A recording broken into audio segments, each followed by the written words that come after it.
A force of magnitude 8 Newton acting on a body changes its velocity from 10 meter per second to 30 meter per second over a distance of 100 meter.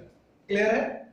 Find the mass of the body and the time taken by the body to cover the distance. मतलब 100 metre का distance कितना लगा. Clear? अब देखो, physics का question बनाने के लिए दो चीजों का एकदम सही तरीके से ध्यान रखना है. सबसे पहला, जितना भी डाटा दिया हुआ है उसको पहले लिख लीजिए. क्लियर है? तो देखिए यहां पे हियर क्या दिया हुआ है. सबसे पहला फोर्स, तो F equals to 8 newton given. उसके बाद देखिए क्या दिया हुआ है, चेंजेड इट्स वेलोसिटी फ्रॉम 10 से 30, मतलब 10 इनिशियल वेलोसिटी हुआ, तो u बराबर 10 मीटर पर सेकेंड और v जो हो गया वो 30 मीटर पर सेकेंड हुआ. उसके बाद डिस्टेंस s दिया हुआ है 100 मीटर. क्लियर है? Find the mass of the body, मतलब मास नहीं दिया हुआ है. ठीक है, तो मास में क्वेश्चन मार्क, एक्सेलरेशन नहीं दिया हुआ है, टाइम नहीं दिया हुआ है, ये चीजें नहीं दिखी. क्लियर है? तो पहला स्टेप ये है कि जो डाटा दिया हुआ है उसको आप लिख लो. ठीक है. दूसरी चीज ध्यान ये रखना है कि फिजिक्स जो है उसका मतलब है, फिजिक्स में जो क्वेश्चन बना रहे हैं उसमें सारा कुछ एसआई सिस्टम में होना चाहिए. अगर एसआई सिस्टम में नहीं है तो जब आप ये डाटा लिख रहे हो उसी समय एसआई सिस्टम में कन्वर्ट कर लो. क्लियर? चलिए अब आते हैं, सवाल को समझते हैं. फोर्स एक्ट, मान लीजिए कि फोर्स इस पॉइंट से इस पॉइंट तक लग रहा है. क्लियर है? तो ये पॉइंट ए से पॉइंट बी के बीच में फोर्स लग रहा है. यहां पे वेलोसिटी 10 मीटर पर सेकेंड की, यहां पे वेलोसिटी v जो है वो 20 मीटर पर सेकेंड की, और a से b के बीच का डिस्टेंस जो है वो 100 मीटर का है. क्लियर है? तो इस पूरे रास्ते में एक कांस्टेंट फोर्स लग रहा है, F is equal to 8 newton. Clear है? तो सबसे पहला चीज है कि A से B के बीच में एक्सेलरेशन कितना हुआ. समझ रहे मेरी बात?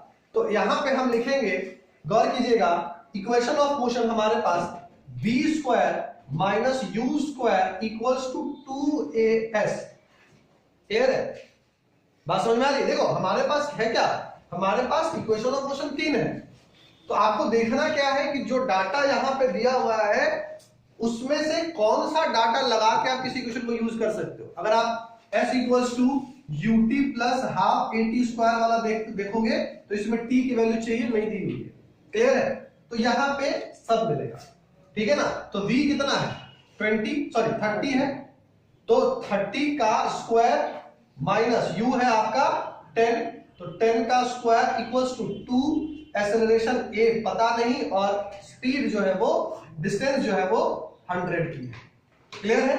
अब इसको देखिए, 900 minus 100 is equal to 200. Clear है? a मतलब 800 इज इक्वल टू 200 a, ये कट हो गया 4, so acceleration a is equal to 4 meter per second square. Clear है ना? तो यहां पे जो एक डाटा था वो तो आपको मिल गया, एक्सेलरेशन आपको मिल गया. अब आपको चाहिए क्या, फोर्स, सॉरी मास. तो मास निकालने के लिए force equals to mass into acceleration. Force दिया हुआ है तो 8 is equal to mass into acceleration आपने निकाल लिया है 4. So mass equals to 8 upon 4, cut गया तो 2 kg. सो दूसरा भी आपको मिल गया. क्लियर है? तीसरी चीज जो है आपको टाइम निकालनी है.